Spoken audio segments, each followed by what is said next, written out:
દોસ્તો, સ્વાગત છે તમારા બધાનું આજના આ બેહદ ખાસ વિડીયોમાં. હું તમને આ વિડીયોમાં ભગવાન શિવ દ્વારા કહેવાયેલા અનમોલ વિચારોનું માર્ગદર્શન કરાવવા જઈ રહ્યો છું, જેનું તમે દરરોજ અનુસરણ કરો છો તો તમારા જીવનમાં ગમે તેવા દુઃખો હશે, તમારો સમય ગમે તેવો ખરાબ ચાલતો હશે તો તમે તેની સાથે લડી શકશો અને તમારા જીવનમાં સુખ શાંતિ પ્રાપ્ત કરી શકશો. પણ મહેરબાની કરીને આ પવિત્ર શિવવાણીને છેલ્લે અંત સુધી જરૂરથી સાંભળજો. ભગવાન શિવ કહે છે, આ દુનિયામાં બે પ્રકારના માણસો હોય છે. પહેલા એ જે નાનકડી મુસીબતો આવવા પર ડરી જાય છે, ગભરાઈ જાય છે અને દુઃખી થઈ જાય છે, અને બીજા એ લોકો જેમની જિંદગીમાં ચાહે ગમે તેટલી મોટી મોટી મુશ્કેલીઓ આવી જાય તો પણ હંમેશા ખુશ રહે છે. તે બધી જ મુશ્કેલીઓમાં પોતાને સંભાળી લે છે. શિવજી કહે છે, જેને શીખી લીધું છે ક્યારે, ક્યો અને કેવી રીતે બોલવું જોઈએ, તે માણસને જિંદગીમાં સફળતા મેળવતા કોઈ પણ રોકી શકતું નથી. બીજાઓના ગુલામ બનીને રહ્યા કરતાં આઝાદ રહીને પોતાના દુઃખોનો સામનો કરવો જોઈએ. ભલે તમારી જિંદગીમાં ઘણા કષ્ટો હોય, પણ તમે આઝાદ હો તો તમે વાસ્તવિક રીતે મનુષ્ય છો. જરૂરી નથી કે સારી સારી વાતો કરવાવાળા બધા જ માણસો સારા હોય, કેમ કે આજકાલ મહાભારત રચનારા પણ મીઠું બોલતા હોય છે. દોસ્તો, એક વૃક્ષની નીચે તૂટેલી ભગવાનની મૂર્તિ જોઈને સમજવામાં આવ્યું કે માણસને પોતાના જીવનમાં ક્યારે પણ તૂટવું ન જોઈએ. ગમે તે મુશ્કેલીમાં ગમે તેટલી પરિસ્થિતિઓ આવી જાય, પણ માણસે પોતાને મજબૂત બનાવવો પડશે. નહીંતર માણસો ભગવાનની તૂટેલી મૂર્તિઓ પણ ઘરમાંથી બહાર નીકાળી શકે છે, તો પછી માણસની તો વાત જ ક્યાં છે. એટલા માટે પરિસ્થિતિ ચાહે ગમે તેવી હોય, પણ તમે પોતાને ક્યારે પણ અંદરથી તૂટવા ન દેતા તેનો ડર્યા વગર સામનો કરો. હંમેશા યાદ રાખજો, બીજાઓથી ઉમ્મીદ રાખશો તો હારી જશો, અને પોતાના પર ઉમ્મીદ રાખશો તો જીતી જશો. માણસ પોતે ક્યારે પણ સમજી શકતો નથી કે તે જે ચીજ વસ્તુઓની પાછળ ભાગી રહ્યો છે તે હંમેશા માટે તેની સાથે નથી રહેવાની. જો કોઈ ચીજ શાશ્વત છે તો એ છે આત્મા, આપણા મનનું સુકૂન, આપણા મનની શાંતિ, અને બાકી બીજું જે પણ છે એ હંમેશા માટે રહી જ ના શકે. દુઃખ અને પરેશાનીઓ બધા માણસોના જીવનમાં આવતા રહે છે. કોઈનામાં ઓછું તો કોઈનામાં વધારે, પણ આવે જરૂરથી છે. તો આ દુઃખ અને પરેશાનીના સમયમાં જે આપણે અનુભવ પ્રાપ્ત કરીએ છીએ તેમાંથી આપણને જે શીખ મળે છે તે દુનિયાની કોઈ પણ સ્કૂલ આપણને નથી શીખવાડી શકતી. કેમ કે સફળતા હંમેશા સારા વિચારોથી જ મળે છે, અને સારા વિચારો સારા માણસોના સંપર્કમાં આવવાથી મળે છે. એક વાત હંમેશા યાદ રાખજો, શિક્ષા અને સંસ્કાર એ આપણને ક્યારે પણ ઝૂકવા દેતા નથી, અને સંસ્કાર આપણને ક્યારેય પડવા દેતા નથી. એટલા માટે તમે તમારા જીવનમાં સફળતા મેળવવા માગો છો તો પહેલાં પોતાના વિચારોને સારા બનાવો. ભગવાન શિવ કહે છે, જ્યારે પણ તમે કોઈ ખરાબ કાર્ય કરતા હોય કે સારું કાર્ય કરતા હોય, પણ તમને એવું લાગે છે કે કોઈ જોઈ રહ્યું નથી, પણ ભગવાન કહે છે, તમે જે કંઈ પણ કરી રહ્યા છો મારી દ્રષ્ટિ સદૈવ તમારા પર છે. એટલા માટે તમે એ ના સમજો કે તમે એકલા છો. ભગવાન હંમેશા તમારી સાથે હોય છે. એક વાત હંમેશા યાદ રાખજો, જે માણસના કપડાં મેલા હોય એનો સંગ કરજો, પણ જેના મન મેલા હોય, દિલ મેલા હોય એનો સંગ ક્યારે પણ ન કરતા.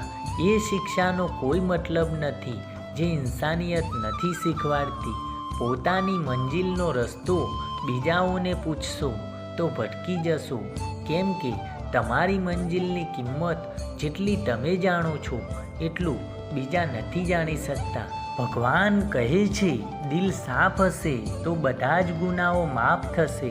હિસાબ તમારી કમાણીનો નહીં, તમારા કર્મોનો થશે. એટલા માટે પોતાના જીવનમાં સારા કર્મો કરો. જીવનમાં એક નિયમ રાખો, સીધું બોલો, સાચું બોલો અને મોઢા પર બોલો. જે પોતાના હશે તે સમજી જશે અને જે બીજાઓના હશે તે આપણાથી દૂર થઈ જશે. સમય ક્યારે રંગ બદલે એ કોઈ નથી જાણતું, કેમ કે પ્રભુ શ્રીરામને જે રાત્રે રાજ દરબાર મરવાનો હતો તે જ સવારે વનવાસ મરી ગયો. કોઈ પણ માણસે પોતાનો સારો સમય જોઈને ઘમંડ ન કરવો જોઈએ, કેમ કે સમય એક એવી વસ્તુ છે જે પલમાં રંગને રાજા અને રાજાને રંગ બનાવી શકે છે. જો પદ અને પૈસા જ તમારી સંપત્તિ છે તો યાદ રાખજો, એક દિવસ એનો અંત જરૂર થશે. અને જો માન અને સન્માન તમારી સંપત્તિ છે તો યાદ રાખજો, એનો ક્યારે પણ અંત નહીં થાય, એ હંમેશા માટે અનંત છે. એટલા માટે પૈસા અને પદ પર ક્યારે પણ ઘમંડ ન કરવો જોઈએ. મુશ્કેલ સમય એ દુનિયાનો સૌથી મોટો જાદુગર છે, જે તમારી સાથે રહેલા બધા જ સારા માણસોના અસલી ચહેરા એક દર્પણની જેમ દેખાડી બતાવે છે.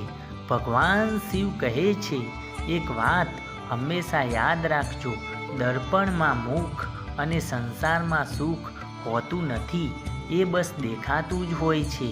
એમ જ લોકો બદલાઈ જાય છે તો કિસ્મત શું ચીજ છે? સંબંધો બધાથી બનાવીને રાખો, પણ ઉમ્મીદ કોઈનાથી પણ ન રાખો, કેમ કે જ્યારે તમે બીજા માણસો પર ઉમ્મીદ રાખો છો તો તે ઉમ્મીદ તૂટી જાય છે અને એ જ ઉમ્મીદ તમારા દુઃખનું કારણ બની જાય છે અને પછી માણસ પૂરી રીતે અંદરથી તૂટી જાય છે. તમે એવા લોકોની સામે હંમેશા ખુશ રહો જે તમને પસંદ નથી કરતા, કેમ કે તમારી ખુશી એમને ચેનથી જીવવા નથી દેતી. સારા ચહેરાથી વધારે માયને લાગે છે તમારો સ્વભાવ. ચહેરો તો ઉંમરની સાથે બદલાઈ જાય છે, પણ તમારો સારો સ્વભાવ પૂરી જિંદગી સુધી તમારો સાથ આપે છે. સફળતાની અસલી કિંમત મહેનત અને સમય હોય છે. જેટલું મોટું તમારું સપનું હશે એટલું જ તમારે સમય અને મહેનત એની પાછળ કરવી પડશે. જિંદગીમાં આપણે કેટલા સાચા અને કેટલા ખોટા છીએ એ ફક્ત બે શખ્સ જ જાણી શકે છે, એક પરમાત્મા અને બીજો તમારો અંતરાત્મા. જો જિંદગીમાં કામયાબી મેળવવી હોય તો એક વાત હંમેશા યાદ રાખજો, ભલે ही પગ લપસી જાય પણ પોતાની જીભને ક્યારે પણ ન સરકવા દેતા. દુનિયાની સૌથી કડવી ચીજ માણસની જીભ છે, પણ ભગવાને તેને એવી પણ બનાવી છે જેને તમે મીઠી પણ બનાવી શકો છો. જીવનમાં ક્યારે પણ ઘમંડ આવે તો સ્મશાનનું ચક્કર એકવાર જરૂરથી લગાવી લેજો, કેમ કે ત્યાં તમારા કરતાં પણ સારા સારા માણસો રાખ બનીને પડ્યા હશે. ભગવાન શિવ કહે છે, પિતા દ્વારા દાટવામાં આવેલો પુત્ર, ગુરુ દ્વારા દાટવામાં આવેલો શિષ્ય અને સોની દ્વારા ટીપવામાં આવેલું સોનું, એ ત્રણ હંમેશા સારા જ આભૂષણો બને છે. આ દુનિયામાં માતા પિતા જે કેવા છે, જે ગમે તેવી ખરાબ પરિસ્થિતિમાં તમારો હાથ હંમેશા પકડીને રાખે છે. કદર અને સમય એ પણ ખૂબ જ કમાલની વસ્તુ છે. જેની કદર કરીએ તે સમય નથી આપતા અને જેને સમય આપીએ તે કદર નથી કરતા. કોઈ ગમે તેટલું બોલે પણ પોતાને હંમેશા શાંત રાખો, કેમ કે તડકો ગમે તેટલો તેજ હોય પણ સમુદ્રને ક્યારે પણ સુકાવી શકતો નથી. સમય, સત્તા, સંપત્તિ અને શરીર સાથ આપે કે ના આપે, પણ સમજદારી અને સારા સંબંધો અવશ્ય સાથ આપે છે. જો તમે એ વસ્તુઓની કદર નહીં કરો જે તમારી પાસે છે તો તમે જીવનમાં ક્યારે પણ ખુશ નહીં રહી શકો. દોસ્તો, ઉમ્મીદ કરીએ છીએ આજનું આ વિડીયો તમને ખૂબ જ પસંદ આવ્યું હશે. વિડીયો પસંદ આવ્યું હોય તો વિડીયોને એક લાઈક અને ચેનલને સબસ્ક્રાઈબ જરૂરથી કરી નાખજો. ચાલો મળીએ આવા જ એક નવા વિડીયોમાં. ત્યાં સુધી જય શિવશંકર.